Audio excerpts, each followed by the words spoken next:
একদিন পাবনায় কেষ্টদা তিনি ঠাকুরের কাছে বসে আছেন মাচায়, পদ্মার পাড়ে মাচায়। সন্ধেবেলা আকাশে চাঁদ উঠেছে, পদ্মার গুঞ্জন স্রোতের গুঞ্জন ধ্বনি শুনছেন। ঠাকুর ওখানে বসতেন, কেষ্টদার কোলে মাথায় দিয়ে ঠাকুর শুনছেন। কেষ্টদা বলছেন, এটা কেষ্টদার নিজের লেখা, আমি পড়েছি, পড়ে আপনাকে বলছি, আমি কেষ্টদার মতো আমি বলতে পারবো না, আমার শরীরের লোম খুব খারাপ হয়ে যায়। কেষ্টদা একদিন ঠাকুরকে বলছেন, সেই দিনকে প্রশ্ন করছেন, কেষ্টদা প্রশ্ন করছেন ঠাকুরকে, ঠাকুর বলছেন সেদিনকে যে নর মানুষটা, যে নরদেহধারী মানুষ, যাকে আমরা ভগবান বলছি, যাকে যুগস্রষ্টা বলছি, সেই মানুষ কি আদৌ যুগস্রষ্টা? তার মনে প্রশ্ন হলো, প্রশ্ন হয়ে বলছেন, ঠাকুর এই যে আকাশ, এই যে তারা, এই যে চন্দ্র, এই নদী, সমুদ্র, বিশ্ব, ব্রহ্মাণ্ড, সবই কি আপনার সৃষ্টি? আপনি কি স্রষ্টা? সাধারণত ঠাকুরকে এই প্রশ্ন করলে ঠাকুর হাসতেন, হেসে বলতেন, তুমিও যেরম অবতার, আমিও সেরম অবতার, তুমিও যেমন ভগবান, আমিও তোমার ভগবান, তোমার ভগবানত্ব জাগাও। ঠিক এইভাবে প্রশ্ন উত্তরগুলো ঠাকুর দিতেন। কেষ্টদা বলছে সেদিন কিন্তু এর কোনোটাই বললেন না। ঠাকুরের মুখ চোখটা কিরম যেন উদাসীন হয়ে গেল, একটা গভীর ছায়া ঠাকুরের মধ্যে হলো। ঠাকুরের গলার স্বরটা আমি চিনতে পারলাম না। বলছেন যে হ্যাঁ কেষ্টদা, এ সবই আমার সৃষ্টি। তখন বলছেন, এই বিশ্ব ব্রহ্মাণ্ড সব আপনার সৃষ্টি? বলছে হ্যাঁ, সবই আমার সৃষ্টি। বলে এই মুহূর্তে আপনি কি এগুলো ধ্বংস করতে পারেন? বলছে যে হ্যাঁ, আমি ইচ্ছে করলে এই মুহূর্তেই ধ্বংস করে দিতে পারি। তাহলে করছেন না কেন? বলছি ইচ্ছে করছে না তাই। কেষ্টদা অবাক হয়ে গেলেন, ইচ্ছে করছে না তাই। ঠিক পরের দিন আবার জিজ্ঞাসা করছেন যে ঠাকুর, তাহলে তো আপনি ইচ্ছে করলেই আমাদের মধ্যে, আমরা যারা পাপী তাপী, আমরা যারা প্রবৃত্তি ভারাক্রান্ত, তাদের মধ্যে তো আপনি এক মুহূর্তে ইষ্ট চেতনা জাগিয়ে তুলতে পারেন, ইষ্ট প্রতিষ্ঠা করতে পারেন। বলে হ্যাঁ পারি। বলে তাহলে করছেন না কেন? বলে কেষ্টদা, আমি যদি এই মুহূর্তে আপনার শরীরের মধ্যে ওই ভগবৎ সত্তা জাগিয়ে দিই, তাহলে আপনার শরীরটা জ্বলে পুড়ে ছাই হয়ে যাবে। সেই জন্য বলি কেষ্টদা, নিজেকে টেম্পার্ড করুন।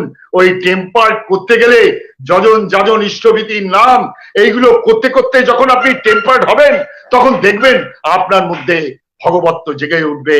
তখন ঠাকুর আর আমার হবে না, ঠাকুরের আপনি হয়ে উঠবেন। সাধারণত আমি পরিবারগত দিক থেকে ঠাকুরকে কিন্তু পাইনি। আমার বাবা মা বা বংশগত দিক থেকে ঠাকুরের কেউ চরণাশ্রিত নয়। আমি ঠাকুরের মহিমা কোনোদিনই প্রথম দিকে বুঝিনি, নাম শুনিনি। স্কুলে যখন পড়তাম তখন রাস্তাঘাটে ঠাকুরের উৎসব হবে এরম দু একটা পোস্টার দেখতাম, কিন্তু স্কুল জীবন থেকে আমার নিজের জীবন সম্বন্ধে একটা উচ্চাশা তৈরি হয়।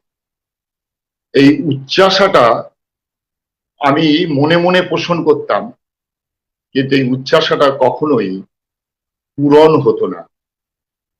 যখন হায়ার সেকেন্ডারি পড়ি তখন এই উচ্চাশা কি করে পূরণ করব, জীবনের লক্ষ্যে কি করে পৌঁছবো, এই আশা নিয়ে আমি যদিও ছোটবেলা থেকে বিভিন্ন গ্রন্থের মাধ্যমে, পড়াশোনার মাধ্যমে বিদেশি সাহিত্য, বিদেশিদের জীবনী বা দেশীয় মহাপুরুষদের যারা সাফল্য লাভ করেছে তাদের জীবনী পড়বার চেষ্টা করতাম, বুঝবার চেষ্টা করতাম যে তারা কিভাবে জীবনে সাফল্য লাভ করেছে।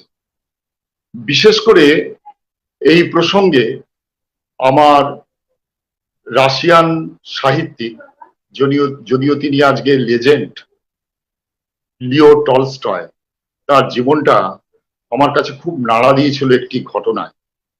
আমি আসব সেই প্রসঙ্গে, টলস্টয়ের প্রসঙ্গে আসব, কিভাবে তার জীবনের ঘটনা আমাকে নাড়া দিয়ে আমাকে বাধ্য করেছিল এই ঠাকুরের চরণে সমর্পিত হতে, ঠাকুরের চরণে সমর্পিত হতে।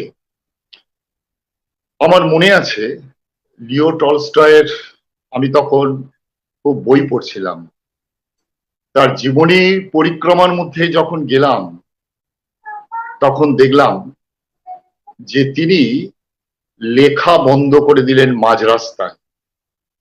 লেখা বন্ধ করে দিলেন কারণ অনুসন্ধান করে জানা গেল তিনি জীবন সম্বন্ধে হতাশ। তিনি জীবনে কি করে সাফল্য লাভ করা যায় এই সাফল্যে পৌঁছতে পারছেন না। যিনি ওয়ার অ্যান্ড পিস লিখলেন তিনি কিন্তু সারা বিশ্বে তাকে খ্যাতি এনে দিয়েছে। তিনিও কিন্তু ভাবছেন কি করলে জীবনটা সঠিকভাবে শান্তি পাওয়া যায়, স্বস্তি পাওয়া যায়, আনন্দ পাওয়া যায়, এই চিন্তায় অস্থির হয়ে গেলেন। অর্থাৎ তিনি জীবনে হতাশায় ভুগছিলেন। এই হতাশাটি ঠিক যে হতাশা থেকে আমি তার জীবনী পড়বার চেষ্টা করছিলাম, দেখলাম অত বড় সাহিত্যিক তিনিও যেন হতাশ। কি করলে জীবনে শান্তি পাওয়া যায়, এই লেখা তার জীবনে কিন্তু সাফল্য এনে দিল না, শান্তি এনে দিল না। তাহলে এত বড় একজন নামী মানুষ, তিনি এত নামী হয়েও তিনি শান্তি পাচ্ছেন না। এই শান্তিটা কোথায় গেলে পাবেন, এতে মনে হয়েছে তার কি হবে লিখে। এসব লিখে তো আমার জীবনকে শান্তি দিল না। তাহলে এই লেখাগুলোর মানে কি হল? লেখা ছেড়ে দিলেন। পৃথিবীর মানুষ যারা তার পাঠক, যারা তার ভক্ত, যারা তার শুভাকাঙ্ক্ষী, তারা অস্থির হয়ে গেলেন। মানুষটা লেখা কেন ছেড়ে দিলেন? বিশেষ করে পুশকিন মৃত্যুশয্যায় একটি শেষ চিঠি লিখেছেন টলস্টয়কে। লিখেছেন, লিখুন, আপনি কিছু লিখুন, আমাদের জন্য লিখুন, আপনার লেখা পড়ে আমরা বেঁচে থাকার স্বাদ পাই। কিন্তু টলস্টয়ের একটাই প্রশ্ন, আমি আমার বেঁচে থাকার সার্থকতা পাচ্ছি না, কি করে পাবো?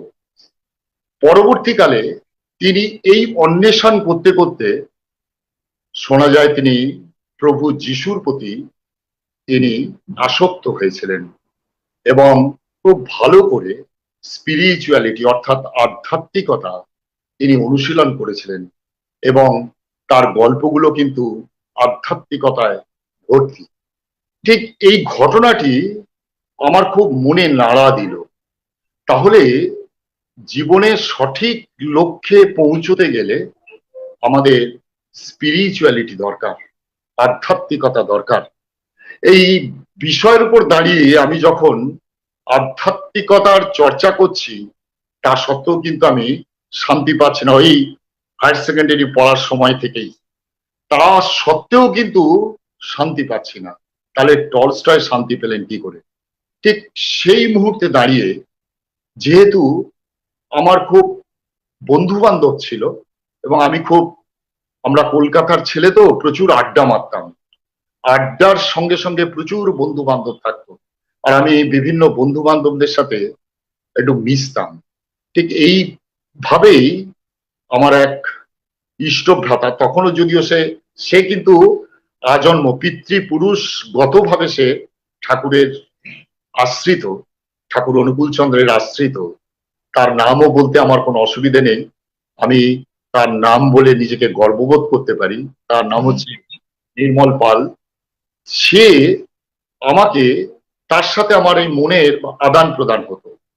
আমার এই ফ্রাস্ট্রেশন, আমি যে বেঁচে থাকার সার্থকতা খুঁজে পাচ্ছি না বা কি করলে আমি ওই উচ্চাশা পূরণ করব, এবং অলরেডি আমি যেমন স্বামী বিবেকানন্দের বই প্রচুর পড়ে ফেলেছিলাম, ঠিক তেমনি আরো অনেক আধ্যাত্মিক বই পড়েছি, রামায়ণ, মহাভারত, গীতা, বিশেষ করে বাইবেল, এগুলো সবই পড়েছিলাম। পড়েও কিন্তু আমি সার্থকতা পাচ্ছিলাম না। সে তখন আমাকে বলল, তাপস, তোমাকে আমি কয়েকটা বই দিই, তুমি এই বইগুলো পড়ো বলে ঠাকুর এর কয়েকটি বই আমাকে দিল। বইগুলো আমার মনে আছে, তার মধ্যে যেমন সত্যানুসরণ ছিল, ঠিক তার মধ্যে আলোচনা প্রসঙ্গে ছিল। এই দু তিনটে এইরকম বই দিয়েছিল, দুটো আলোচনা প্রসঙ্গে, একটি সত্যানুসরণ।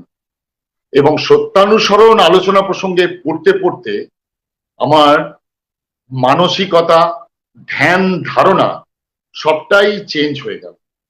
কারণ আমি যে শিক্ষায় মানুষ হয়েছিলাম ঠাকুর অনুকূল চন্দ্রের এই আলোচনা প্রসঙ্গে বা সত্যানুসরণ পড়ে, আমি দেখলাম যে একটা আমার চিন্তাধারা যেন এই কথাগুলোর মধ্যে কোথায় যেন এগিয়ে যাচ্ছে।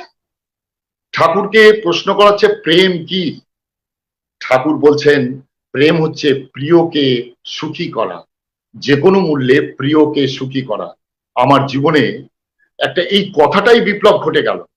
সত্যানুসরণে একটা অদ্ভুত কথা পড়লাম, অভাবে পরিশ্রান্ত মনই ধর্ম বা ব্রহ্ম জিজ্ঞাসা করে নতুবা করে না। সঙ্গে সঙ্গে এই কথাটা পড়ার সঙ্গে সঙ্গে আমার টলস্টয়ের কথা মনে পড়ে গেল। টলস্টয় এই যে মানসিক সংকট, এই যে অভাব, এই অভাব থেকে তিনি আধ্যাত্মিকতার মধ্যে চলে গিয়েছিলেন। এই আধ্যাত্মিকতার লেখাগুলো তিনি লিখতে পেরেছিলেন। এইখান থেকেই শুরু হলো আমার জীবনের নতুন দিক অন্বেষণ। আমি নির্মলাকে বলেছিলাম যে আমি তো সত্যি, আমার মনে হচ্ছে আমার জীবনের কিছু সঠিক উত্তর আমি পেয়ে যাচ্ছি। উনি তখন বললেন তোমাকে কালকে এক ভদ্রলোকের কাছে নিয়ে যাব, তুমি তার সাথে কথা বলো, দেখবে শান্তি পাবে, স্বস্তি পাবে। বলে তিনি একজন খুব সুন্দর দেখতে ফর্সা, তিনি ঋত্বিক বলে পরিচিত, যিনি আমার ঋত্বিক দেবতা, তিনি আর ইহ জগতে নেই, তার নাম শ্রী গণেশ চন্দ্র সরকার। তার কাছে নিয়ে গেলেন। তিনি 1969 সালে শ্রদ্ধেয় বিবেক রঞ্জন চক্রবর্তী দা, অর্থাৎ ছোটদা বলে যাকে আমরা ডাকি, সেই ছোটদার কাছ থেকে তিনি পাঞ্জা পেয়েছিলেন। তো তিনি তার কাছে যখন নিয়ে গেলেন, আমার মনে আছে সেই দিনটা ছিল সরস্বতী পুজোর পরের দিন। ঠিক আমি তখনও স্টুডেন্ট। আমি উনার বাড়িতে নিয়ে গিয়ে বসিয়ে দিলেন। উনার বাড়িতে সকাল 9টায় গেছিলাম, দুপুর 1:30 যখন হয়েছে তখনও আমি তর্ক করে যাচ্ছি এবং বিভিন্ন বিষয় নিয়ে তার সাথে তর্ক করে যাচ্ছি। ঠিক যখন 1:30 হয়েছে তিনি আমাকে তিনি যেন থেমে গেলেন। থেমে গিয়ে আমার কথাগুলো শুনলেন। শুনে তিনি আমাকে একটি প্রশ্ন করলেন। বলছে, আচ্ছা তুমি যে এত কথা বললে, তুমি জীবনে কাকে তোমার জীবনে শ্রেষ্ঠ বলে মনে করো, বা কে তোমার জীবনে আদর্শ বলে মনে করো, বা কার জীবন তোমাকে অনুপ্রাণিত করে? সঙ্গে সঙ্গে ভেবে বলেছি কিনা জানি না, হয়তো ঈশ্বরের এটাই ইচ্ছে ছিল, আমি সঙ্গে সঙ্গে বিবেকানন্দের নামটা বলেছিলাম যে আমার জীবনের আদর্শ পুরুষ হচ্ছে স্বামী বিবেকানন্দ। সঙ্গে সঙ্গে ঋত্বিক দেবতা বললেন, তুমি কি জানো স্বামী বিবেকানন্দের আগে কি নাম ছিল? যখন সে সন্ন্যাস নেননি, যখন সে ঠাকুর রামকৃষ্ণের কাছে যাননি, তার আগের নাম কি ছিল? আমি বললাম হ্যাঁ জানি, তার আগের নাম ছিল নরেন দত্ত, নরেন্দ্র দত্ত তার নাম, নরেন দত্ত। বলে তুমি জানো কত অব্দি পড়াশোনা করেছে? আমি বললাম হ্যাঁ বিএ পাস। তখনকার দিনে কলকাতা বিশ্ববিদ্যালয়ে একটা দুটো গ্র্যাজুয়েট হতো, একটা দুটো, এবং গ্র্যাজুয়েট হলে তখনকার লোকেরা সেই গ্র্যাজুয়েটকে দেখতে আসতো যে এই লোকটা কলকাতা বিশ্ববিদ্যালয় থেকে গ্র্যাজুয়েট হয়েছে, কে দেখে আসি। ঠিক এই মতো অবস্থায় এই এই এই মতো অবস্থায় তখন বিবেকানন্দ কিন্তু তার বাবা মারা যাওয়াতে অভাবের মধ্যে পড়ে গেল, এটা আমি জানতাম। তখন আমার ঋত্বিক দেবতা, তখনও তিনি ঋত্বিক হননি আমার, তিনি সঙ্গে সঙ্গে আমাকে বললেন, জানো তখনকার দিনে কলকাতা বিশ্ববিদ্যালয়ের গ্র্যাজুয়েটকে একটা দুটো পাওয়া যেত, কিন্তু সে অভাব, চাকরি পায়নি, এবং চাকরির জন্যেই কিন্তু সে ঠাকুর রামকৃষ্ণের কাছে এসেছিল, এবং ঠাকুর রামকৃষ্ণের কাছে আসার পর সে কিন্তু নরেন দত্ত থেকে বিবেকানন্দ হয়ে গেছিল। এই কথাটি কোথায় যেন আমাকে দারুণভাবে হন্ট করলো। অর্থাৎ আমার জীবন নাড়া দিয়ে দিল। সত্যি তো, আমি খুব গভীরভাবে ওই এক মুহূর্তের জন্য ভেবে দেখলাম যে নরেন দত্তের যত পরিবর্তন, যত উত্থান, সব তো ঠাকুর রামকৃষ্ণকে ধরে। তাহলে সঙ্গে সঙ্গে তিনি বললেন, জীবনে যদি বড় হতে চাও, জীবনে যদি শান্তি পেতে চাও, সুখ পেতে চাও, জীবনে তোমার লক্ষ্যে পৌঁছতে যাও, ওই মৌখিক স্পিরিচুয়ালিটির কোনো দাম নেই। তুমি যদি বই পড়ে মনে করো আধ্যাত্মিকতা চর্চা করবে, তার কোনো ভ্যালু নেই। বই বলে সুন্দর বলতেন শ্রদ্ধেয় দীনবন্ধু ঘোষদা, তিনি ঠাকুরের বক্তা ছিলেন তখনকার দিনে, আপনারা জানেন নিশ্চয়ই, আমি আর আপনাদের কাছে কি বলবো। যা জনার্দন মুখোপাধ্যায় এবং দীনবন্ধু ঘোষ, ওই দীনবন্ধু ঘোষ দা সুন্দর বলতেন, পাঁজিতে লেখা থাকে কখন গঙ্গায় জোয়ার আসবে, গঙ্গায় ভাটা আসবে, কিন্তু পাঁজি নিংড়লে এতটুকু গঙ্গার জল পড়বে না। ঠিক তেমনি গুরু বাদ দিয়ে, পরম পুরুষকে বাদ দিয়ে, যিনি স্রষ্টা পুরুষ, যিনি যুগে যুগে ভগবান শ্রীকৃষ্ণ যেটা অর্জুনকে বলেছিলেন, মানুষের জন্যেই আমি পৃথিবীতে আসি, তাকে বাদ দিয়ে কোনো আধ্যাত্মিকতার চর্চায় সাফল্য লাভ করা যায় না। ঠিক তেমনি তাকে বাদ দিয়ে জীবনের লক্ষ্যেও পৌঁছানো যায় না। সঙ্গে সঙ্গে আমি তাকে বলেছিলাম, হ্যাঁ আমি তাকে গ্রহণ করব। তখন তিনি বললেন, ঠিক আছে, তোমার কালকে সময় আছে? আমি বললাম হ্যাঁ। বলে তুমি কালকে চলে এসো, কালকে তুমি ঠাকুরের দীক্ষাটি নিয়ে নাও।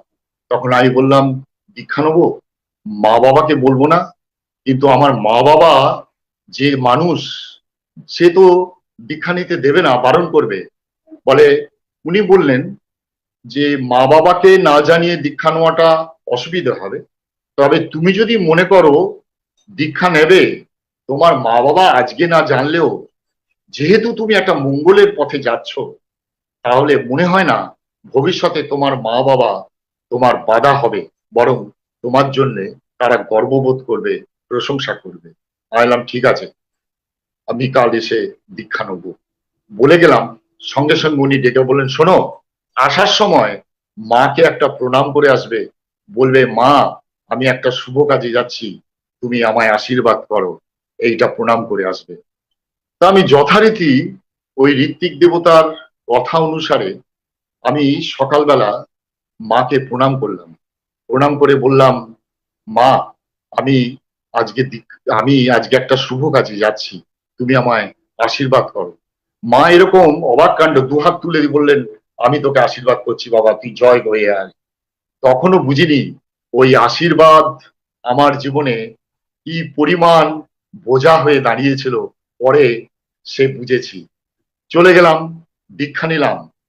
দীক্ষা নেওয়ার পর জানলাম রোজ আমাকে পয়সা দিয়ে ইষ্টভীতি করতে হবে।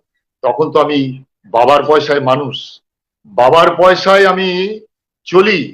বাবা স্কুলের মাইনে দেয়, বাবা কলেজে ভর্তি হওয়ার টাকা দিলে তবে আমি কলেজে ভর্তি হব। আমি ইষ্টভীতিটা করব কি করে?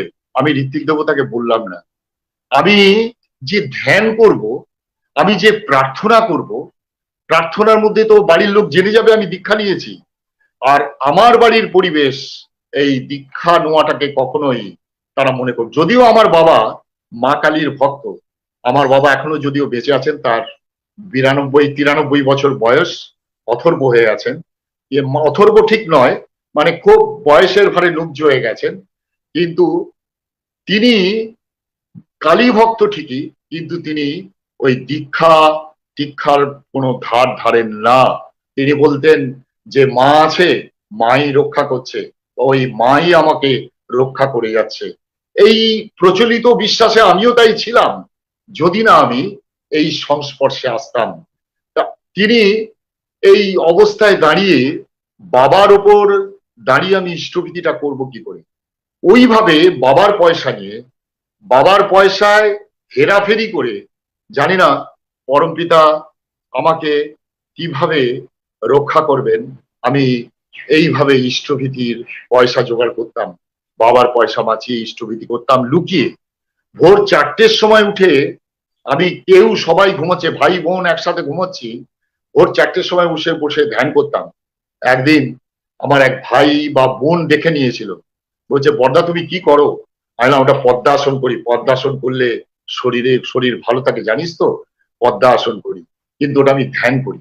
আর যখন প্রার্থনা করতাম, ওরা ঘুম থেকে উঠে বেরিয়ে গেলে ঘরের দরজা বন্ধ করে আমি আস্তে আস্তে খুব গুনগুন করে, যাতে কেউ শুনতে না পায়, এইভাবে প্রার্থনা করতাম। এই হলো আমার আধ্যাত্মিক জীবনে চলার পথ।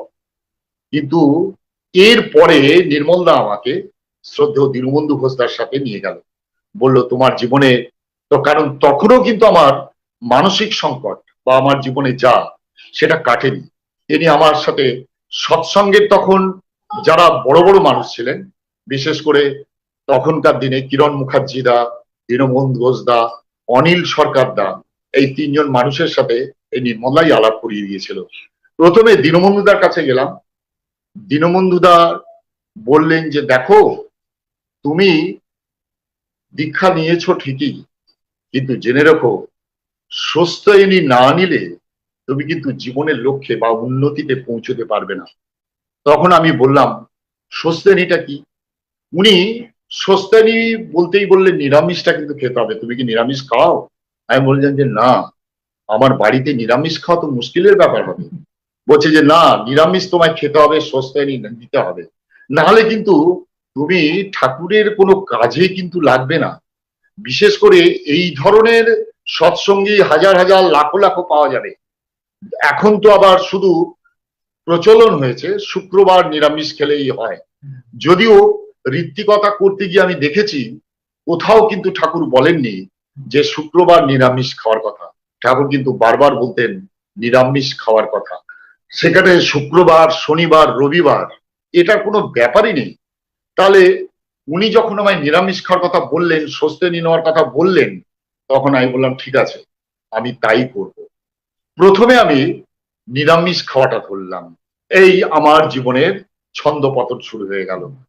যেই নিরামিষ খাওয়াটা ধরলাম, আমার মা, আমার বাবা এইটা একদম মেনে নিতে পারলো না।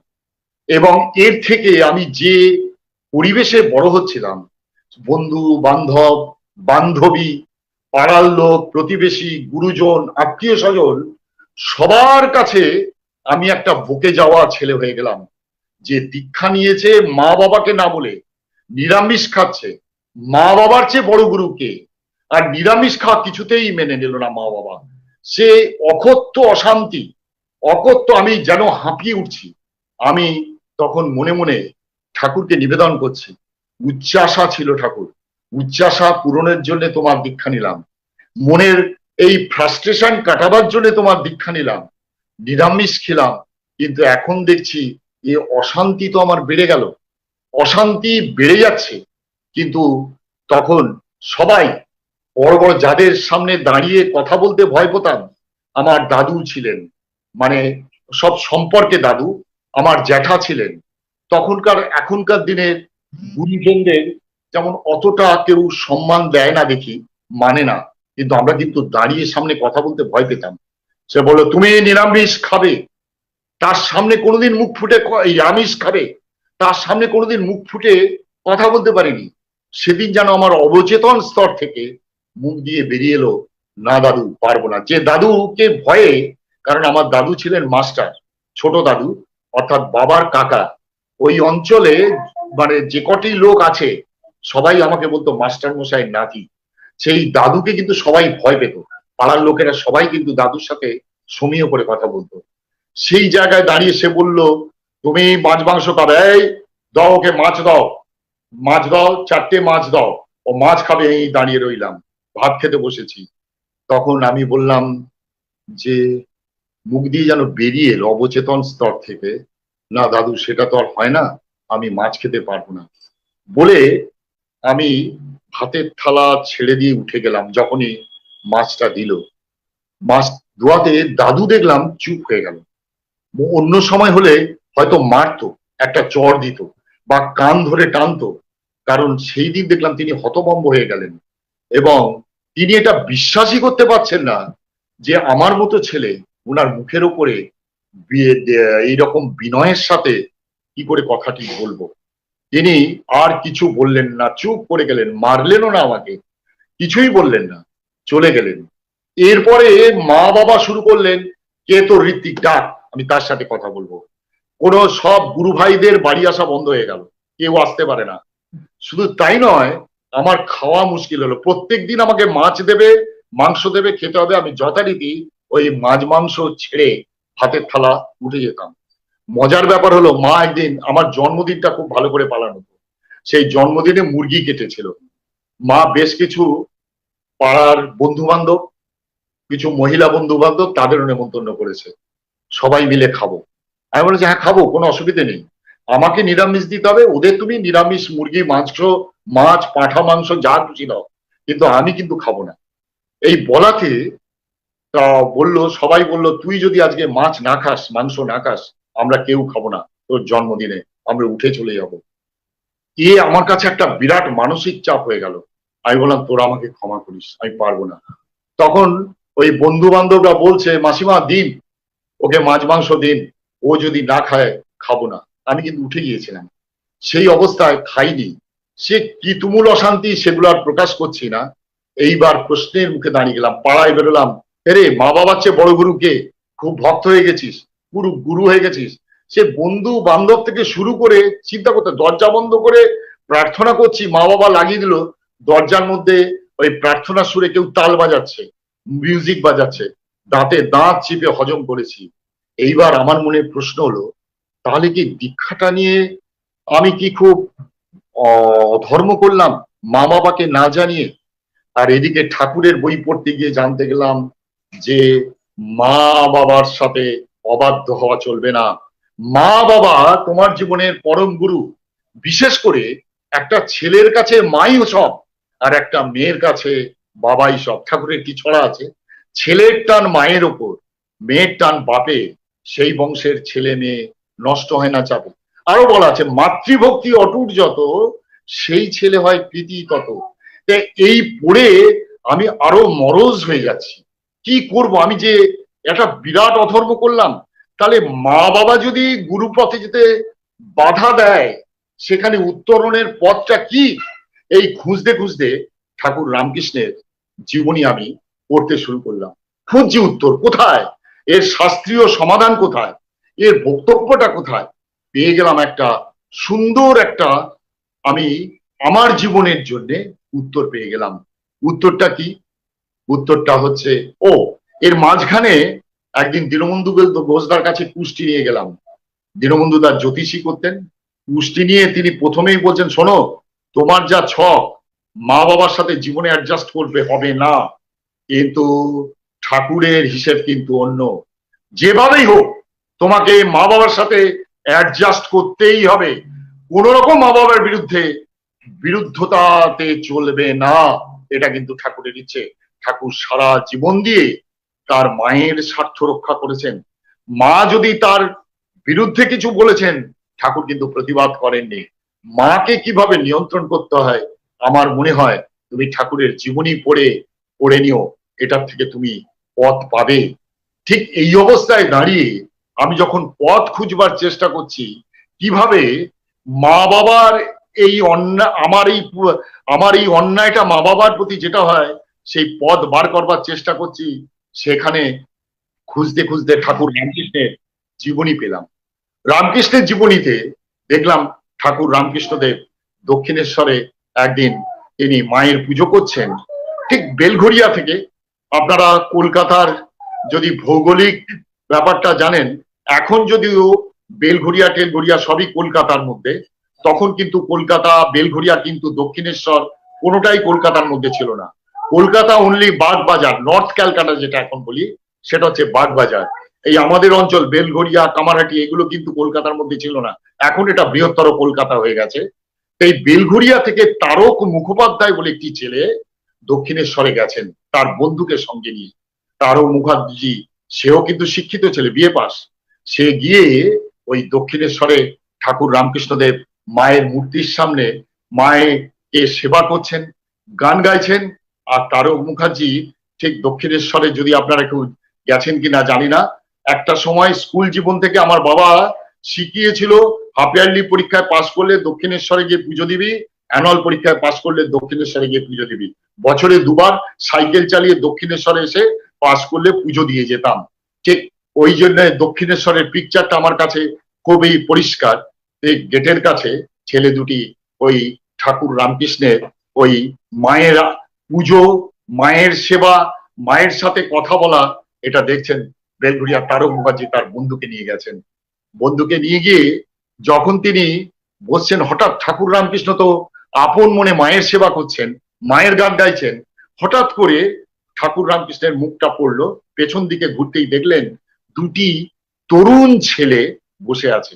ঠাকুর রামকৃষ্ণদেব গানটি থামিয়ে দিলেন, বললেন, তোমরা কে গা?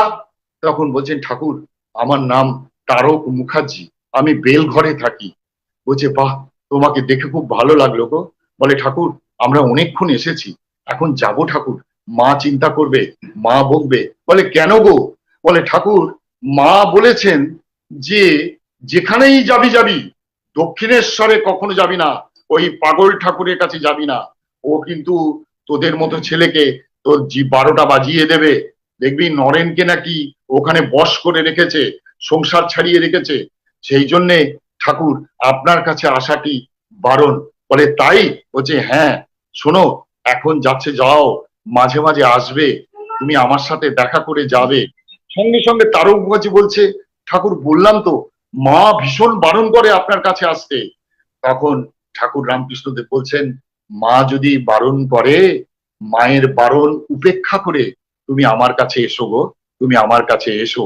সঙ্গে সঙ্গে তারক মুখার্জির পাশে যে বন্ধু ছিল, সেও কিন্তু বিএ পাস।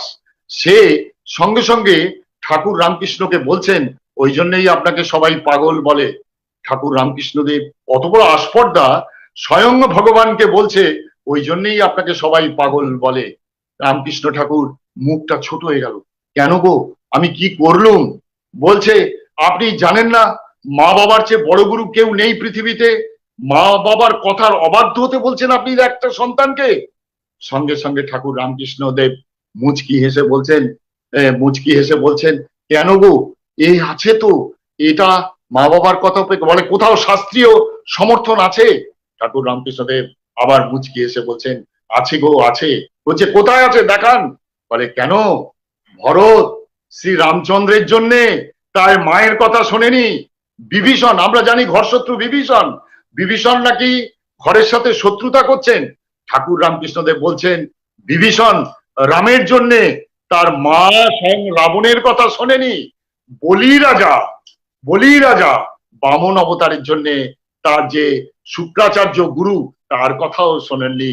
ঈশ্বরের জন্যে মায়ের ডাককে উপেক্ষা করা যায়। কিন্তু এই ঘটনাটি আমি আমার মা বাবাকে বলতে যাইনি, কারণ তাদের বললে তাদের অহংকারে লাগতো। আমি এই ঘটনাটি পড়ে আমি মনে মনে খুব আশ্বস্ত হলাম, খুব নিজেকে ধন্যবাদ দিলাম যে যাক, আমি মা বাবার কথা অবাধ্য হয়নি। এর জন্য আমি তো খারাপ পথে যাইনি, আমি ঠাকুরের পথে গেছি। আমি প্রেরণা পেলাম ঠাকুরের পথে চলবার। ওই ঘটনাটি আমাকে দারুণ ভাবে প্রেরণা দিল। আমি সঙ্গে সঙ্গে ঠিক করে নিলাম, না ঠাকুর, তোমাকে আর ছাড়া নেই, যে তোমায় ছাড়ুক ঠাকুর, আমি তোমায় ছাড়বো না ঠাকুর। এইটাই আমি জীবনে ওই সময়ে শুরু করে নিলাম।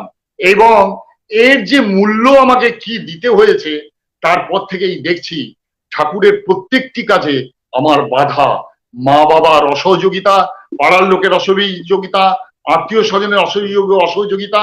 একদিন কলকাতা মন্দিরে ঠাকুরের উৎসব হচ্ছে, লুকিয়ে যাচ্ছি, লুকিয়ে আশ্রমে যাচ্ছি, মা বাবা জানে না, লুকিয়ে আশ্রমে যাচ্ছি, লুকিয়ে উৎসবে যাচ্ছি। উৎসবে ঋত্বিক দেবতার সাথে দেখা। ঋত্বিক দেবতা বললো, তাপস আমি সব জানি, তবে শোনো, ঠাকুরের পথে চলায় যত তুমি বাধার সম্মুখীন হবে, তত তুমি তোমার প্রতিরোধ শক্তি বেড়ে যাবে। ঠাকুর কিন্তু এটা চাইতেন।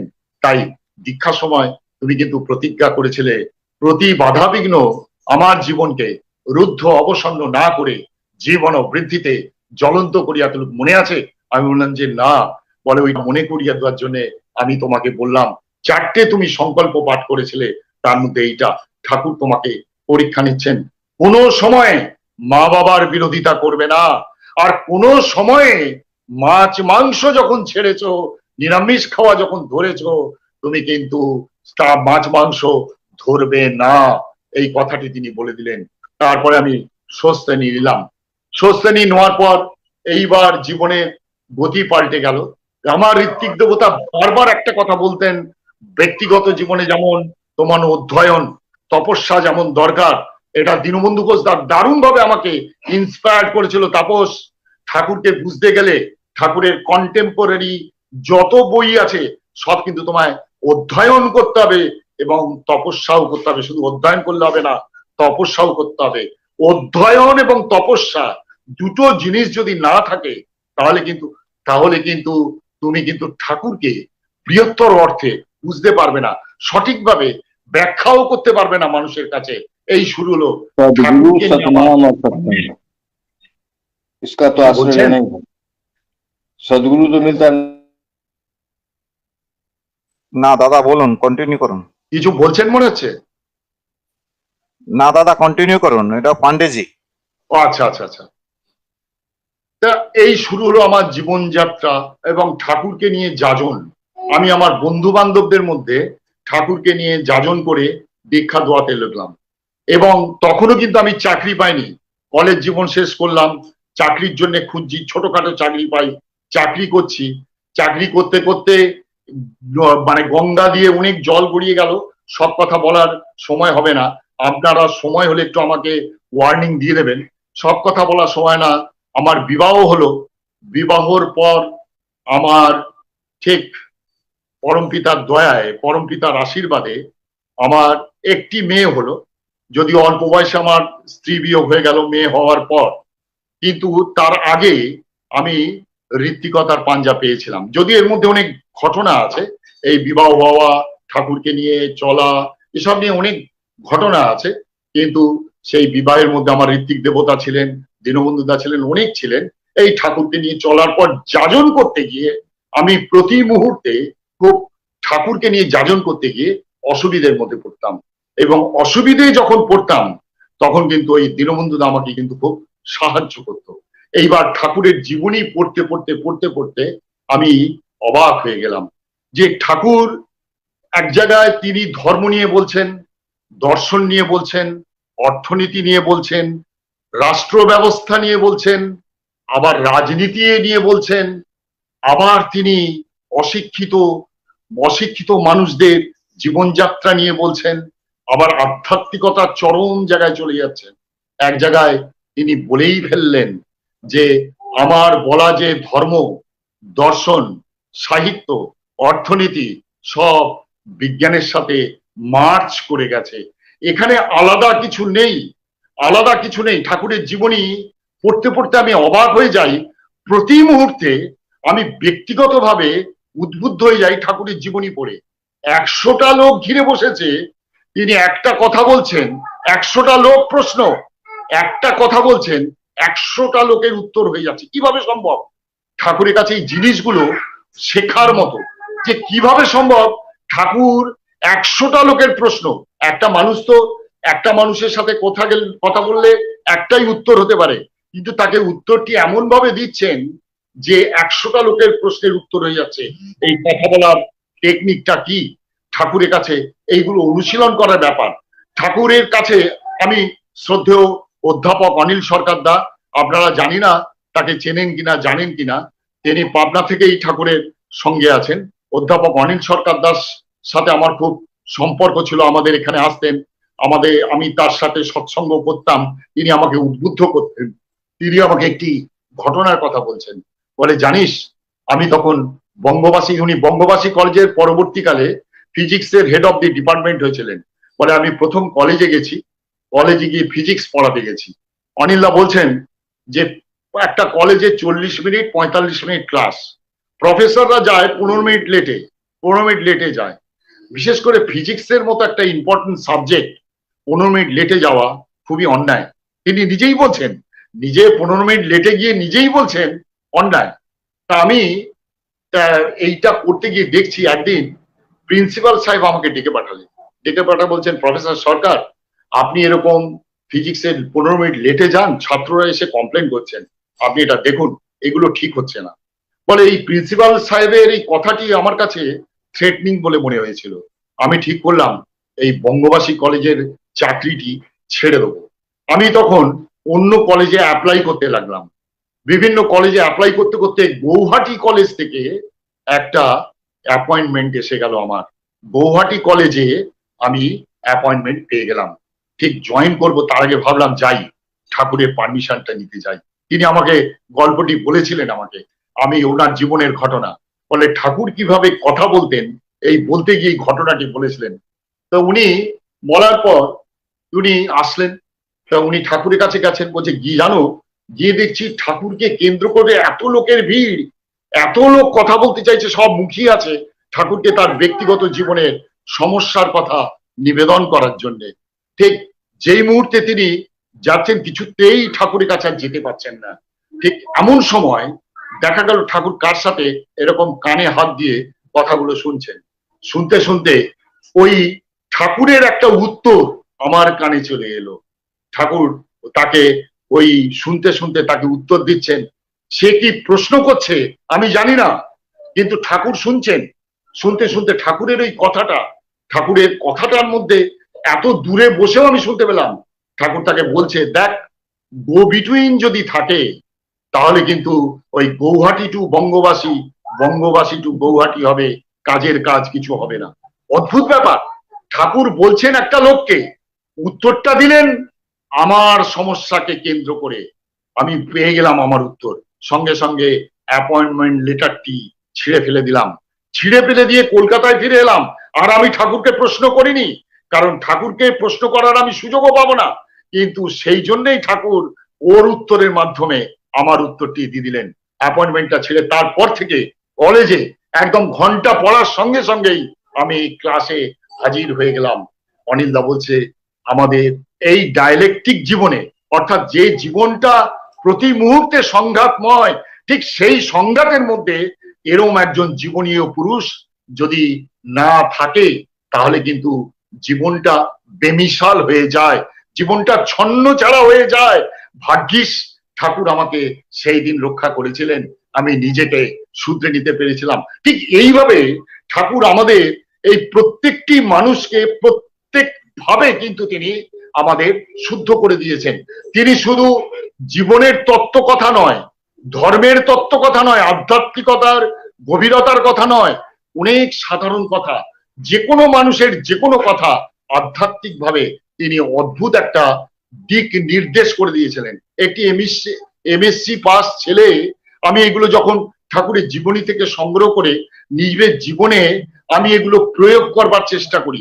একটি এমএসসি পাস ছেলে ঠাকুরের কাছে হতাশ হয়ে হাত জোড় করে বসে আছে, তাকে ঠাকুরকে প্রশ্ন করছে, ঠাকুর কালকে আমি একটা চাকরির ইন্টারভিউ দিতে গেছিলাম, ইন্টারভিউতে একটা প্রশ্নের উত্তর দিতে পারিনি। তখন ঠাকুর বললেন, কি উত্তর, কি প্রশ্ন করেছিল? তখন সঙ্গে সঙ্গে এমএসসি পাস ছেলেটিকে বলছে, এমএসসি পাস ছেলেটি ঠাকুরকে বলছেন, ঠাকুর আমাকে প্রশ্ন করছে বিজ্ঞানের দুটি মৌলিক শর্ত আছে, তুমি শর্ত দুটো কি বলতে পারো? সঙ্গে সঙ্গে ঠাকুর এই শর্ত দুটি আমি বলতে পারিনি। সঙ্গে সঙ্গে ঠাকুর একটু মিচকি হাসলেন। দেখুন ঠাকুর বলছেন আমি জীবনে একটা পাসও নয়, ঠিকই ঠাকুরের ম্যাট্রিক পাসও নয়। ঠাকুর বলছেন আমি জীবনে কোনো বইপত্র পড়িনি। ঠাকুর বলছেন জীবনে একটি বই পড়েছি, সেটা হচ্ছে মায়াবিনী, তাও একটি ডিটেকটিভ উপন্যাস। বলে আবার ঠাকুর বলছেন ভাগ্যিস পড়িনি, তাই পরমপিতা আমার মাথাটাকে ঠিক রেখেছেন। অর্থাৎ আমি ফার্স্ট হ্যান্ড নলেজ যেটা বলে সেইটা আমি মানুষকে দিতে পারি, আমি কারুর দ্বারা প্রভাবিত নয়। অর্থাৎ পরমপিতা যে কথাটি বলে আমি সেই কথাটি আপনার বলতে পারি। বলে সঙ্গে সঙ্গে বলছে ওই প্রশ্নটি যদি আমায় করতো আমি কি বলতাম জানো? বলে কি? বলতাম প্রথম শর্ত হচ্ছে বিজ্ঞানের যে শাখা প্রশাখা তার প্রত্যেকের সাথে প্রত্যেকের পারস্পরিক সম্পর্কটা কি, সম্পর্ক আছে, এই সম্পর্কটি কি, এটা হচ্ছে প্রথম শর্ত। আর দ্বিতীয় শর্ত হচ্ছে এর সাথে জীবনের সম্পর্ক কি। ঠাকুর যে কোনো বিষয়ের সাথে এই জীবনের সম্পর্কটি তিনি অন্বেষণ করবার চেষ্টা করেছেন, ধরিয়ে দিয়েছেন। এমনকি বিশ্ব ব্রহ্মাণ্ডে কোথায় কি হচ্ছে তারও সুলুক সন্ধান দিয়ে তিনি জীবনে কি করে ব্যবহার করা যায়, তিনি বহু ঘটনা তার জীবনে, বহু কথা তার জীবনে, এইগুলো নিদর্শন হয়ে আছে কি করে জীবনের সাথে সম্পৃক্ত করা যায়। ঠাকুর বলছেন আমি যদি বা আমরা এরকম একটা লিখতে পারেন যে বাইবেলের সাথে গীতা, গীতার সাথে কোরআন, কোরআনের সাথে বাইবেল, বাইবেলের সাথে কোরআন, বা কোরআনের সাথে ত্রিপিটক, ঠিক এরকম নিদর্শন কিছু বই লিখতে পারেন? এরকম কিছু বই লিখতে পারেন? ঠাকুর অশ্বিনী বিশ্বাসকে বলছেন তার অমিয় বাণীতে ভাগবতের একটা বর্তমান রূপরেখা দিতে পারেন? ঠাকুরের শিক্ষা ব্যবস্থার মধ্যে সেই একই জিনিস, অঙ্কের সাথে সাহিত্য, সাহিত্যর সাথে ভূগোলের, ভূগোলের সাথে বিজ্ঞানের, কেমিস্ট্রির সাথে ফিজিক্স, অঙ্কের সাথে সাহিত্যের কি মিল আছে এই খুঁজে বার করা। ঠাকুর বলছেন এর সাথে জীবনের কি সম্পর্ক আছে খুঁজে বার করা। তাই ঠাকুরের শিক্ষা পদ্ধতিটিও আলাদা, তিনি শিক্ষা পদ্ধতির নিদর্শনও দিয়ে গেছেন। তিনি যা নিদর্শন আমাদের কাছে দিয়ে গেছেন, আপনার যে কোনো মানুষ যে কোনো জায়গা থেকে সে বর্ধনমুখী চলবে তাকে অনুসরণ করে, এ বিষয়ে আমার আর কোনো কিন্তু সন্দেহ নেই। এটা আমি প্রত্যয়, আমি প্রমাণও দিয়ে দিতে পারি। তাই ঠাকুর দেখিয়েছেন আমাদের জীবনের সাথে কিভাবে এই পৃথিবী, বিশ্ব, ব্রহ্মাণ্ড, ধর্ম, দর্শন কিভাবে লিঙ্ক আপ করা যায়। একটি কার সাথে তিনি ভাগবতের বর্তমান ব্যাখ্যা বলতে গিয়ে সব তো বলা সম্ভব নয় সংক্ষিপ্তের মধ্যে, একটি ঘটনা না বললে আমার খারাপ লাগছে। 1950 সাল ঠাকুর তখন দেহদারি আছেন। কাজলদা তখন খুবই ছোট বোধহয়, কাজলদা বড়জোর 10-12 বছরের ছেলে। ঠাকুরের কাছে বসে আছেন কৃষ্ণপ্রসন্ন ভট্টাচার্য, যে বিশাল ব্যক্তিত্ব, বসে আছেন শরৎ হালদার দা, প্রফুল্ল দাস দা ইত্যাদি আরো অনেক ব্যক্তি, বিশিষ্ট বিশিষ্ট মানুষ বসে আছেন। শ্রদ্ধেয় শীর্ষেন্দু দা খুব সুন্দর করে বলতেন, এত বিশিষ্ট মানুষ বসে থাকতেন যে যেতে, তার কাছে যেতে ভয় লাগতো, যেতে বুক দুরু দুরু করতো। কি বিশাল বিশাল মানুষ তার কাছে বসে থাকতেন, অথচ মানুষটা যখন ওই ওই রমন শর্মা, তিত্তিরিদি বা এই কালীষষ্ঠী মা এদের সাথে কথা বলতো, তখন আকাশ পাতাল পার্থক্য হয়ে যেত। একটা মানুষ কোথায় উঠতো কোথায় নামতো, এই যে ওঠানামা এ ভাবা যায় না। তাই ঠাকুরের সামনে সে দিবসে কাজলদার গুটি গুটি ওই বাচ্চা ছেলে গুটি গুটি পায়ে ঠাকুরের কাছে এসে ঠাকুরকে বলছেন যে বাবা এই রামায়ণ পড়লে মনে হয় গাঁজাখুরি গল্প। তখন ঠাকুর বলছেন কেন কেন কাজল সোনামণি, কেন এটা মনে হচ্ছে? বলছে হনুমান লঙ্কায় 100 যোজন দূর সমুদ্র লঙ্কা লাফ দিয়ে পেরিয়ে গেল, হনুমানের তো কোনো পাখা ছিল না, তো হনুমানের কি পাখা ছিল? এগুলো তো গাঁজাখুরি গল্প। দেখুন কাজলদা তখন ছোট্ট ছেলে, আমরাও কিন্তু রামায়ণ মহাভারত পড়েছি, কিন্তু এই প্রশ্নটা কিন্তু আমার মাথায় কোনোদিন আসেনি। আপনাদের মাথায় এই প্রশ্ন এসেছে কিনা আমি জানি না। ভাগ্যিস সেদিনকে কাজলদা ঠাকুরকে এই প্রশ্নটি করেছিলেন।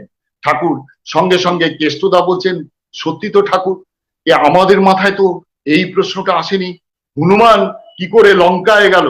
সঙ্গে সঙ্গে ঠাকুর বলছেন আমার মনে হয় কেষ্টদা অরিজিনালি সংস্কৃত ভাষায় রামায়ণ এবং মহাভারতটি পড়া দরকার। এই যে রামায়ণ মহাভারত এই যে গল্প রূপক, এই গল্পের এই মানে আঁটি ভেঙে খাঁটি জিনিসটা বার করা দরকার, সংস্কৃতে রামায়ণ মহাভারতটা পড়া দরকার। ঠাকুর কিন্তু তার পার্শ্বদের তিনি বাংলা, ইংরেজি, সংস্কৃত, বিজ্ঞান এবং আধুনিক বিজ্ঞানের যত বই সবই কিন্তু আনাতেন, পড়াতেন। কারণ মানুষকে বলতেন যত তুমি নিজেকে ধার করে রাখবে তত তুমি অন্যের কাছে গ্রহণীয় হবে, অন্যের কাছে তুমি তোমার কথাটি প্রকাশ করতে পারবে। বিবেকানন্দ খুব সুন্দর বলতেন নিজেকে মারতে একটি নরুন লাগে, অন্যের বেলা নরুনে হবে না, ছোড়া অস্ত্র অ্যাটম বোমও দরকার হতে পারে, ঠিক অন্যের জন্য কিন্তু নিজেকে তৈরি করা লাগে। তাই কেষ্টদা সংস্কৃতে অরিজিনাল রামায়ণ পড়লেন, পড়ে সঙ্গে সঙ্গে ঠাকুর বলেছিলেন যে আমার মনে হয় ঘটনাটা তা লেখা নেই, আমার মনে হয় তখন সমুদ্রের ওপরে মাঝে মাঝে দ্বীপ ছিল, হনুমান রামকে বিশ্বাস করে, ওই জীবন্ত ভগবান রামকে ভালোবেসে, রাম ছাড়া কিছু তার চাওয়ার ছিল না। প্রথম দিকে সুগ্রীব রাজা হবে মন্ত্রিত্বের একটা লোভ ছিল বটে, কিন্তু রামের সংস্পর্শে এসে তার জীবনটা আমূল বদলে গেল। সে মনে করলো রামের সুখ, রামের শান্তি, রামকে কি করে সুখ করব, এইটাই কিন্তু তার জীবনের একমাত্র লক্ষ্য হলো। তাই রামের জন্য সে জীবন দিয়ে দিতে পারত। তাই রামের জন্য সেই সমুদ্রে সাঁতার কেটে এক একটা দ্বীপে সাঁতার কেটে কেটে গেল এবং সমুদ্রের মধ্যে হাঙর কুমির এদের সাথে লড়াই করে এদের থেকে বেঁচে এক একটা দ্বীপে গিয়ে হনুমান কিন্তু সমুদ্র পার হয়েছিল, লঙ্কায় গিয়ে পৌঁছল। কেষ্টদা, আমার মনে হয় অরিজিনাল বাল্মীকি রামায়ণটা পড়ুন, বাল্মীকি রামায়ণে বোধহয় এটা নেই। কেষ্টদা পড়লেন বেশ কয়েকদিন পর, কেষ্টদা বলছে হ্যাঁ ঠাকুর, বাল্মীকি রামায়ণে কিন্তু ঠিক আপনি যা বললেন সেইভাবে লেখা আছে। ঠাকুর যখন আধ্যাত্মিক তত্ত্ব তিনি বলছেন, আমি মায়াবিনী ছাড়া কিছু পড়িনি, আমি কোনো শাস্ত্রগ্রন্থ পড়িনি, কিন্তু যখন ঠাকুর এই শাস্ত্র থেকে বলেন তখন অবাক হয়ে যেতে হয় যে ঠাকুর কি করে বলেন। দেখুন, এই একটা ঘটনা, আধ্যাত্মিক এরকম অনেক ঘটনা আছে, যেমন কালনিমি, যেমন মনে করুন সূর্য বগল দাবা করেছে, ঠাকুর এটারও ব্যাখ্যা দিয়েছেন। সূর্যকে কি বগল দাবা করা যায়? ননীগোপাল চক্রবর্তীর সাথে এরও কথোপকথন আছে। আমার মনে হয় সময় বেশি আছে, আমি কথা সংক্ষেপ করে ফেলি। ঠিক এই জায়গায় দাঁড়িয়ে ঠাকুর বলছেন একটি অদ্ভুত একটা গণিতের ব্যাপার নিয়ে সমাধান দিলেন।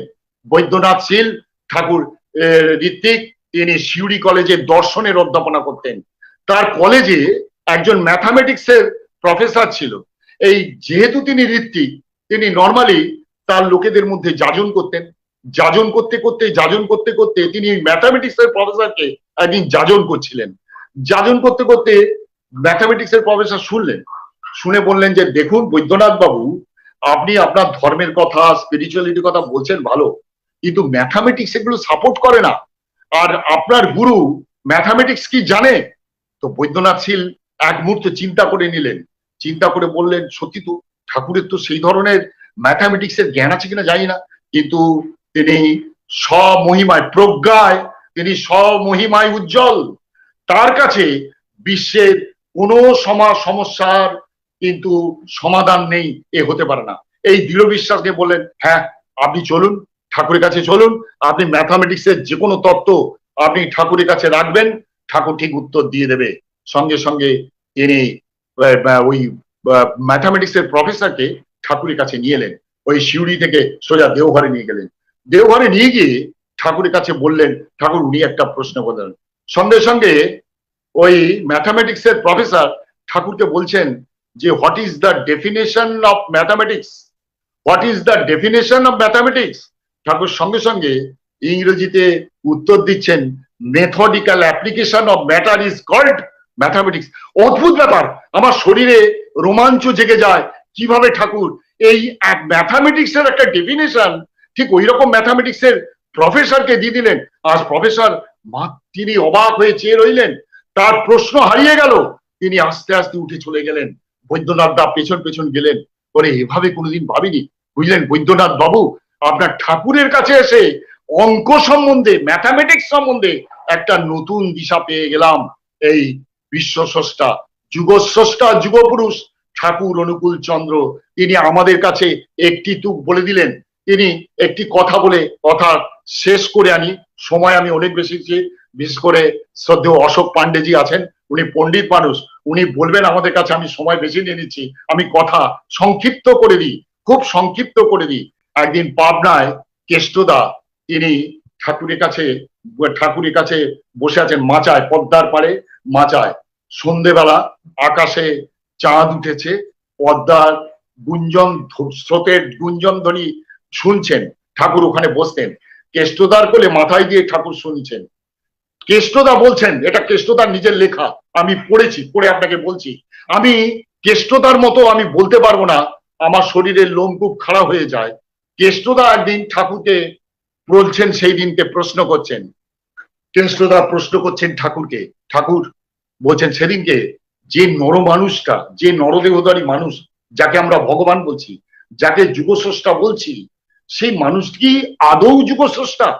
তার মনে প্রশ্ন হলো, প্রশ্ন হয়ে বলছেন ঠাকুর, এই যে আকাশ, এই যে তারা, এই যে চন্দ্র, এই নদী, সমুদ্র, বিশ্ব, ব্রহ্মাণ্ড, সবই কি আপনার সৃষ্টি?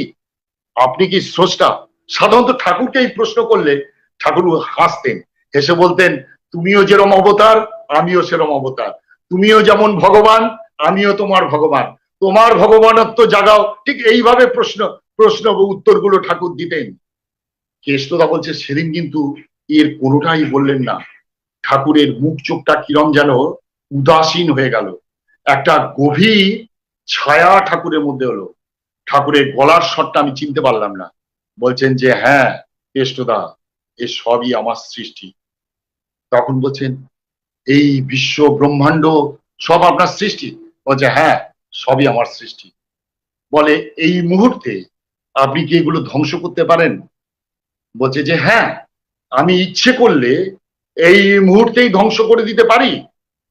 তাহলে করছেন না কেন? বলছি ইচ্ছে করছে না তাই। কেষ্টদা অবাক হয়ে গেলেন, ইচ্ছে করছে না তাই। ঠিক পরের দিন আবার জিজ্ঞাসা করছেন যে ঠাকুর, তাহলে তো আপনি ইচ্ছে করলেই আমাদের মধ্যে, আমরা যারা পাপী তাপী, আমরা যারা প্রবৃত্তি ভারাক্রান্ত, তাদের মধ্যে তো আপনি এক মুহূর্তে ইষ্ট চেতনা জাগিয়ে তুলতে পারেন, ইষ্ট প্রতিষ্ঠা করতে পারেন। বলে হ্যাঁ পারি। বলে তাহলে করছেন না কেন? বলে কেষ্টদা, আমি যদি এই মুহূর্তে আপনার শরীরের মধ্যে ওই ভগবৎ সত্তা জাগিয়ে দিই, তাহলে আপনার শরীরটা জ্বলে পুড়ে ছাই হয়ে যাবে। সেই জন্য বলি কেষ্টদা, নিজেকে টেম্পার্ড করুন। ওই টেম্পার্ড করতে গেলে যজন যাজন ইষ্টভীতির নাম এইগুলো করতে করতে যখন আপনি টেম্পার্ড হবেন, তখন দেখবেন আপনার মধ্যে ভগবত্ব জেগে উঠবে। তখন ঠাকুর আর আমার হবে না, ঠাকুরের আপনি হয়ে উঠবেন। এই ঠাকুরের আমি, এইখানেই আমাদের পৌঁছতে হবে। এই প্রসঙ্গে একটি কথা বলে আমি আমার কথা শেষ করছি। আপনারা নাম জানেন, হালি শহরে ছিল সাধক রামপ্রসাদ ঠাকুর, রামকৃষ্ণের আগে, যিনি কালী ঠাকুরকে তার মনের মধ্যে, তার নিজের জীবনে জাগ্রত করেছিলেন। তখন বাংলার নবাব ছিল শেষ মুসলিম শাসন, নবাব সিরাজউদ্দৌলা বাংলা শাসন করছেন। তিনি রামপ্রসাদের গানের ভক্ত। মাকে নিয়ে রামপ্রসাদের গান, ভারতচন্দ্রের গান তখন বাংলার ঘরে ঘরে ঘুরছে। আর সিরাজউদ্দৌলা রামপ্রসাদের ভক্ত। তিনি তার সেনাপতি মোহনলালকে নিয়ে ওই রামপ্রসাদের ওই ছিটে বেড়া ঘর, বাঁশের ঘর, মুরলি ঘর, শোনা যায় মা নাকি তার মেয়ের রূপ ধরে ওই বাঁশে বেড়া বেঁধে দিয়েছিলেন। সেইখানে তিনি গেছেন। সিরাজউদ্দৌলা ওই মানে রামপ্রসাদকে গেছেন। রামপ্রসাদ দেখলেন নবাব এসেছেন। মোহনলাল বলছে এই দেখো নবাব তোমার এই কুটিরে এসেছে। বলছে আমার সৌভাগ্য। বলছেন সিরাজউদ্দৌলা হাত জোড় করে বলছেন যে কবি, আমি আপনার গানের ভক্ত, আপনার মাকে নিয়ে যে গান আমি ভুলতে পারি না, আপনি আমাকে কিছু গান শোনালেন। তিনি দেখলেন কি কষ্টে খাওয়া জোটে না রামপ্রসাদে আছেন। তিনি রামপ্রসাদকে কিছু ধন সম্পদ দিতে চান। বলছেন তিনি রামপ্রসাদকে অনুনয় করলেন যে কবি, সাধক, তুমি আমার কাছে প্রার্থনা করো, তুমি আমার কাছে কিছু প্রার্থনা করো। রামপ্রসাদ বলছেন কি প্রার্থনা করব? বলছে তোমার এই যে অভাব, কি কষ্ট, কি দুঃখ, তুমি আমার কাছে প্রার্থনা করো। বলছে কি প্রার্থনা করবো নবাব, আমার তো কোনো কিছুর অভাব নেই। কি বলছো কবি, তোমার খাওয়ার ঠিক নেই? কে বলছে আমার খাওয়ার ঠিক নেই? এই গঙ্গার জল আছে, আর মা আমাকে ঠিক খাবার জোগাড় করে দেয়, গাছের পাতা টাতা কিছু দিয়ে আমি খাবার জোগাড় করি। খুব অনুনয় বিনয় করছে। স্বয়ং বাংলার নবাব একজন ভিখিরি, তার কাছে মোহনলালের কাছে ভিখিরি, তার কাছে অনুনয় করছে। মোহনলালের সহ্য হচ্ছে না। মোহনলাল তরোয়াল বার করেছে, বলে তোমার আস্পর্ধা, বাংলার নবাব তোমাকে ভিক্ষা প্রার্থনা করছে আর তুমি তাকে গুরুত্ব দিচ্ছ না। সঙ্গে সঙ্গে সিরাজউদ্দৌলা বলছেন মোহনলাল, ও হচ্ছে ভক্ত, ও হচ্ছে সাধক, ও হচ্ছে কবি, ওর ভাষা তোমার ওই তরোয়াল দিয়ে বুঝবে না। তুমি তরোয়ালটাকে বুঝে রাখো, এ ভাষা তুমি বুঝবে না। তুমি জীবনে কি ভাষা বোঝো, সে হচ্ছে তরোয়ালের ভাষা। এই ভাষা বোঝার তোমার সাধ্য নেই। আবার সিরাজউদ্দৌলা বলছে আমার সুন্দরবনে কিছু পতিত জমি আছে, আপনি চাই সেই জমি জায়গার মালিক আপনাকে করে দিতে। আপনি ওখানে চাষবাস করুন, ওখানে মাকে ডাকুন, আপনি ওখানে আপনার অভাবও থাকবে না, নিশ্চিন্ত মনে মাকে ডাকতে পারবেন। সঙ্গে সঙ্গে রামপ্রসাদ বলছেন আমিও জমি নিয়ে কিছু করব। কি করব নবাব? নবাব বারবার বলছি তো আমার কোনো অভাব নেই, মাকে নিয়ে আমি সুখে আছি, আনন্দে আছি, মা আমার কোনো অভাব রাখেনি। কি সাহস, কি দুঃসাহস, কি জায়গায় দাঁড়িয়ে রামপ্রসাদ এই কথাটি বললেন। তখন রামপ্রসাদ বলছেন তুমি আমার মনোবাসনা পূর্ণ করবে না? কিছু অন্তত চাও, কিছু অন্তত চাও, আমি তোমায় দিয়ে ধন্য হতে চাই। রামপ্রসাদ বলছেন, দেবেন দাদা, দেবেন? বলছে হ্যাঁ দেবো নবাব, দেবো। বা সাধক তুমি প্রার্থনা করো, দেবো। সাধক রামপ্রসাদ এক মুহূর্তে চোখ বন্ধ করে মাকে ডাকলেন, ডেকে দিয়ে তার খুঁটো, কাপড়ের খুঁটো, শতচ্ছিন্ন কাপড়ের খুঁটো পেতে দিয়ে বললেন, দিন। বলে কি দেব? বলছে আপনি নিজেকে মায়ের চরণে উৎসর্গ করে দিন, এইটাই হবে আমার পরম পাওয়া। তাই আজকে আমাদের জীবনে একমাত্র পাওয়া, যদি আমরা নিজেকে ওই তাঁর চরণে সর্বোচ্চ প্রবৃত্তি দিয়ে, জ্ঞান, শক্তি, জীবন, প্রবৃত্তি সব দিয়ে যদি তাকে উৎসর্গ করতে পারি, সেটাই হবে আমাদের সঠিক ইষ্টবিধি, এবং সেটাই আমাদের জীবনের লক্ষ্য বলে বলে মনে করি। এবং তখনই আমি আমার ঠাকুর নয়, ঠাকুরের আমি হয়ে উঠবো, সেটাই হয়ে উঠতে চাই। জয়গুরু। বন্দে পুরুষোত্তম।